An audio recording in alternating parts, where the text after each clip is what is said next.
Memperkenalkan ahli kumpulan kami yang terdiri daripada 4 orang ahli yang diketuai oleh Siti Nur Hasni binti Mat Yasin, Muhammad Hibatullah bin Kamaruddin, Nur Nadia Nasuha binti Yahya dan Syakirah binti Muhammad Ishaq.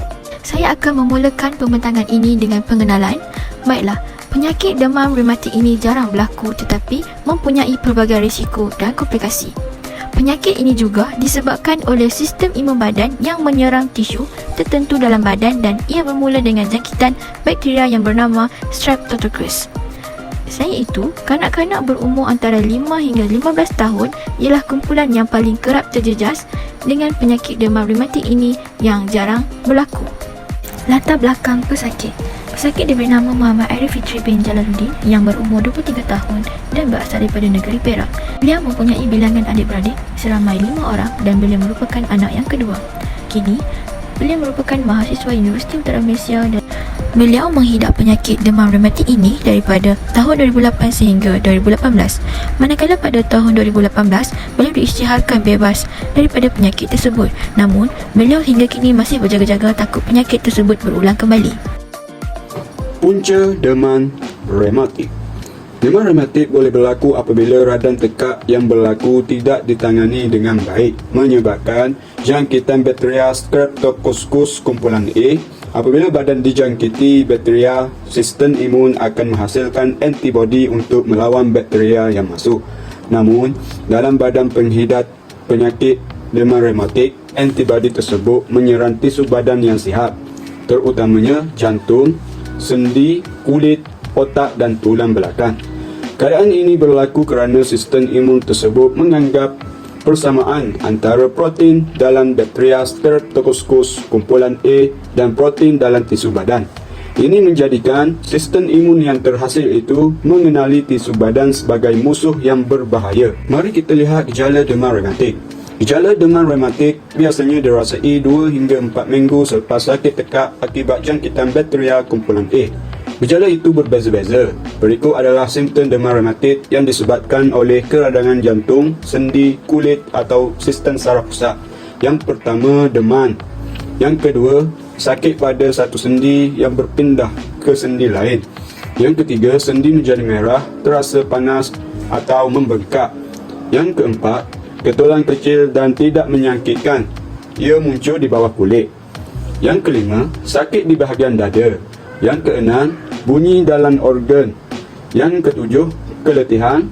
Yang kelapan, ruam rata dan tidak menyakitkan tetapi tidak rata pada kulit. Yang kesembilan, pergerakan badan tersentak dan tidak terkawal. Keadaan ini paling kerap menjejaskan tangan, kaki dan muka. Dan yang terakhir, melakukan tingkah laku luar biasa seperti menangis atau ketawa dengan kuat. Saya akan meneruskan berkenaan dengan rawatan dan komplikasi. Pesakit telah menceritakan serba sedikit tentang rawatan yang pernah dijalankan. Rawatan awal yang diambil oleh pesakit ialah di klinik kerajaan dan hospital Teluk Intan ketika beliau mengalami kerap demam panas. Rawatan di klinik kerajaan tidak dapat menyembuhkan penyakit beliau manakala beliau pergi membuat pemeriksaan darah di klinik Naga. Kesihatan beliau dipantau oleh Dr. Muhammad Naga. Selepas itu, pesakit mendapat tahu bahawa beliau menghadapi demam reumatik ini dan terus dirujuk ke hospital Teluk Intan.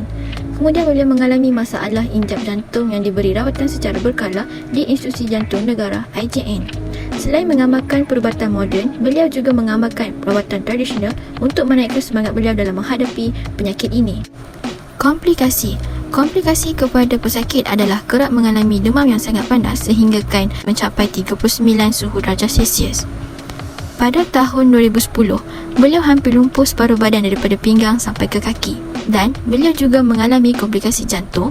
Akhir sekali, pesakit perlu mengambil antibiotik tanpa skip menyebabkan masalah pembelajaran disebabkan dos ubat tersebut. Kesan psikososial yang dihadapi oleh klien sendiri adalah dia membesar menjadi seorang kanak-kanak yang kurang dari segi kemahiran bersosial.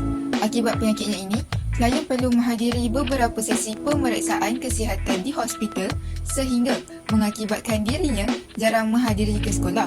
Hal ini menyebabkan klien tidak mempunyai rakan-rakan dari sekolah yang mampu untuk memberi sokongan kepadanya. Klien juga mengakui bahawa di peringkat usia kanak-kanak, hubungan sosialnya adalah kurang. Klien juga mengakui bahawa dia kurang terganggu dari segi emosi semasa mengetahui tentang penyakit yang dihidapinya ini kerana tidak tahu betapa seriusnya penyakit demam reumatik ini. Selain itu, kami pasti ibu bapa klien juga mengalami stres dan tekanan semasa menghadapi ujian ini akibat masalah kewangan dan muflis yang turut dihidapi oleh mereka pada waktu yang sama. Namun, kesan psikososial ini kurang dijelaskan oleh klien kepada kami semasa sesi temu ramah. Mungkin disebabkan perkara ini berlaku semasa klien kecil, dia kurang nampak kesan yang terjadi. Akan tetapi, klien ada menyebut tentang keadaan ibunya yang menangis kesedihan apabila mendapat khabar bahawa klien mempunyai penyakit yang berbahaya. Namun, walaupun begitu, tidak diketahui sehingga tahap apa rasa sedih itu mempengaruhi mental dan emosi ibu si klien. Terdapatnya keperluan pesakit dan ahli keluarga, antaranya adalah pesakit memerlukan tenaga pakar bagi mendapatkan rawatan sebanyak 3 bulan sekali di hospital bagi mendapatkan penjagaan yang berkala. Pesakit juga memerlukan pengambilan ubat-ubatan antibiotik mengikut saranan daripada doktor pakar secara berterusan bagi mencegah penyakit yang dialami. Selain itu, terapi fizikal dan penjagaan makanan juga diperlukan bagi membantu pesakit boleh melakukan gerakan terkawal dan seimbang bagi meningkatkan stamina dan kebolehan bergerak secara lebih baik.